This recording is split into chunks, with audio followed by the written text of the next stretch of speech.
लोकसभा के सदस्य डॉक्टर आलोक कुमार सुमन परागण में हम हैं। यहाँ पर जनता दरबार लगी हुई है और काफ़ी की संख्या में लोग आए हुए हैं। यहाँ पर हर एक व्यक्ति का समस्या को सुना जा रहा है। हम सर से लगातार बातचीत करेंगे। सर, MS स्काई न्यूज़ में नमस्कार सर। नमस्कार जी। आपको जानना बहुत चाहेंगे, काफ़ी लोग काफ़ी की संख्या में बहुत देर से हम आए हुए हैं, देख रहे हैं काफ़ी की संख्या में लोग आए हुए हैं।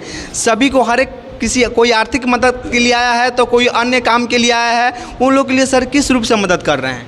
देखिए, जो आर्थिक मदद की बात होती है वो जैसे आर्थिक मदद के रूप में है चिकित्सा सहायता कोष। चिकित्सा राहत कोष से प्रधानमंत्री जी सहायता कोष से मिलता है, हमारे माननीय मुख्यमंत्री जी के चिकित्सा सहायता कोष से मिलता है। उसमें मैं दिलवाता हूँ। अभी तक लगभग 90 लाख रुपए मैं अपने ज़िले के लोगों को दिलवा चुका हूँ आर्थिक सहायता के रूप में इलाज के लिए। और बाकी और भी जितनी समस्याएं लेकर आते हैं लोग मेरे पास, उस समस्या के लिए मैं जिला प्रशासन, DM, SP या अन्य जो कंसर्निंग विभाग होता है उनको मैं उस बात का आवेदन को रिफ़र करता हूं, मैं उनसे बात करता हूं और वो काम करवाता हूं। उसी तरह सड़क संपर्क पथ की बात है, उसके लिए बहुत सारे लोग आते हैं कि हमारे यहाँ संपर्क पथ नहीं है, उसको बनवाया जाए। जो हमारे फंड से संभव होता है उसको मैं बनवाता हूं और बाकी जो बचता है मैं विभाग के थ्रू प्रयास करके बनवाता हूं। और विभाग के थ्रू अब तक लगभग 150 रोड मैं बनवा चुका हूँ। मैं हर आदमी की समस्या को जो संभव है मैं कोशिश करता हूँ कि सबका समाधान हो। सर, जनता बहुत खुश है कि बहुत उम्मीद के साथ आए हैं। अभी हम दर्शकों से बातचीत हुई, इतनी हक से वो बोल रहे हैं कि सर करेंगे और क्यों नहीं करेंगे, हर बार किए हैं, इस बार भी करेंगे। सर, इतनी उनको हक मतलब कितने गर्व के साथ बोल रहे हैं कि सर करेंगे और करते रहेंगे। कितने बार सर जनता दरबार यहाँ लगता है? बराबर मैं जब गोपालगंज में होता हूँ, जब संसद सत्र नहीं चलता है, मैं बराबर जनता दरबार लगाता हूँ, लोगों की समस्याएं सुनता हूँ, उसका समाधान करता हूँ। और समाधान करता हूँ इसलिए जनता को लगता है कि मैं कुछ कर सकता हूँ। लोग आते हैं अपनी समस्या लेकर हमें, मैं उसकी कोशिश करता हूँ और कराता भी हूँ। सर, लोकसभा में 40 सदस्य हैं और सर उसमें से सबसे सर्वप्रथम आप ही के सर मतलब आंकड़ा उठा कर दिया जाता है, सबसे अधिक काम किए हैं सर। मतलब गोपालगंज जिले के सर आपने नाम रोशन कर दिया है। उसी तरह से सर हम जानना चाहेंगे कि हर एक तरह जो विकास हुआ है आने वाला समय में फिर इसी तरह विकास होगी।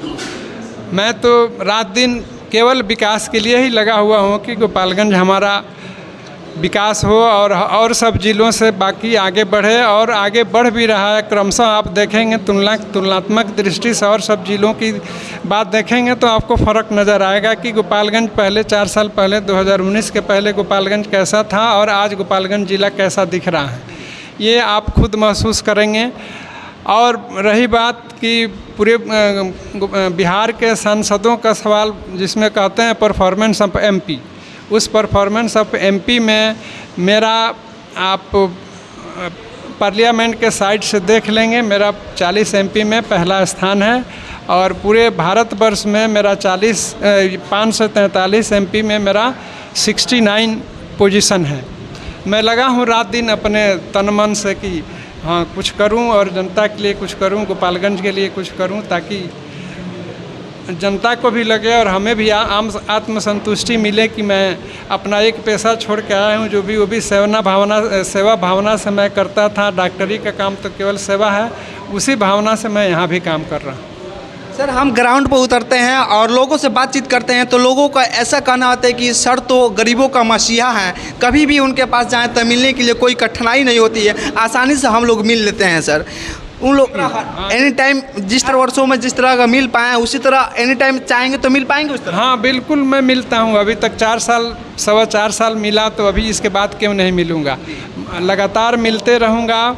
जनता के आशीर्वाद रही तो मैं हमेशा मिलते रहूँगा। इसमें कभी कोई किसी तरह की कमी नहीं आएगी। सर, सभा हवाई अड्डा पर सर क्या कुछ कहना चाहेंगे?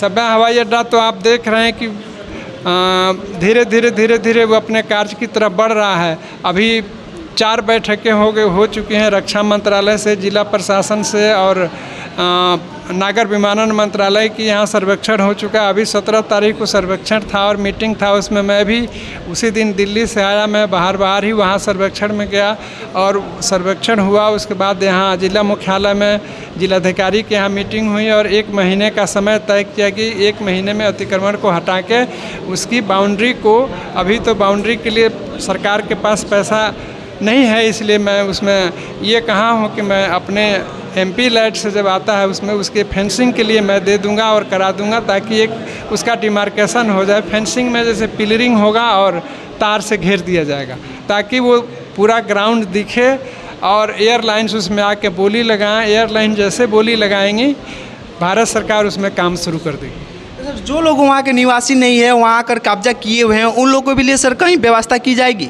देखिए, 2 फेज़ में वहाँ का अतिक्रमण हटाया जा रहा है। अभी पहली फेज़ में जो हटाया जा रहा है, जितना हमको तत्काल ज़रूरत है मिनिमम, वो 258 एकड़ ज़मीन को अभी चिन्हित किया गया है। उसमें उसके अंदर जितने अतिक्रमित लोग हैं उनको हटाया जाएगा।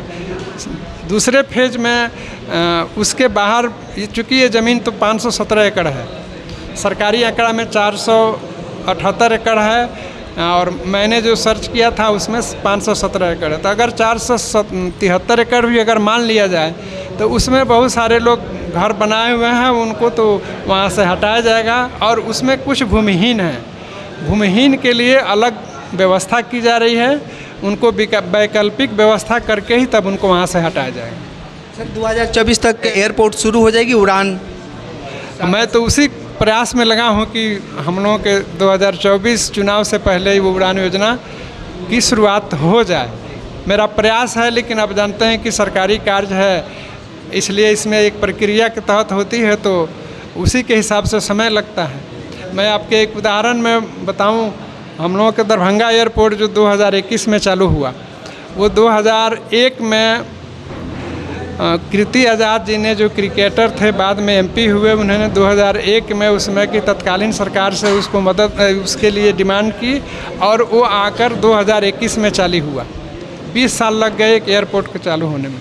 लेकिन मैं इसमें इतना प्रयासरत हूँ कि मात्र 3 साल में, और उसमें भी बीच में हम लोगों को 2 साल कोरोना रहा, 3.5 साल कहिए, 2 साल कोरोना रहा, उसके बाकी 1.5 साल हमारे लिए समय बचा। उस 1.5 साल में हम लोग यहाँ तक पहुँच गए हैं। इसलिए हम तो उम्मीद करते हैं और आशा है कि हम लोगों का काम बहुत जल्दी होगा। बहुत बहुत धन्यवाद सर, आपने कीमती समय दिए। आप सबको भी बहुत बहुत धन्यवाद, आप आए और इतना समय दिया और हमारी जनता से मिले, हमसे भी मिले, बहुत बहुत धन्यवाद। देखिए, आप अगर सोचते होंगे कि बहुत कठिन है सर से मिलना, तो ऐसा कुछ नहीं है। बिल्कुल जब चाहे तब आकर सर से मिल सकते हैं। और सर हवाई अड्डे के लिए क्या कुछ नहीं किया, रक्षा मंत्री से लेकर केंद्र सरकार तक, शासन से लेकर बहुत कुछ सर प्रयास किया।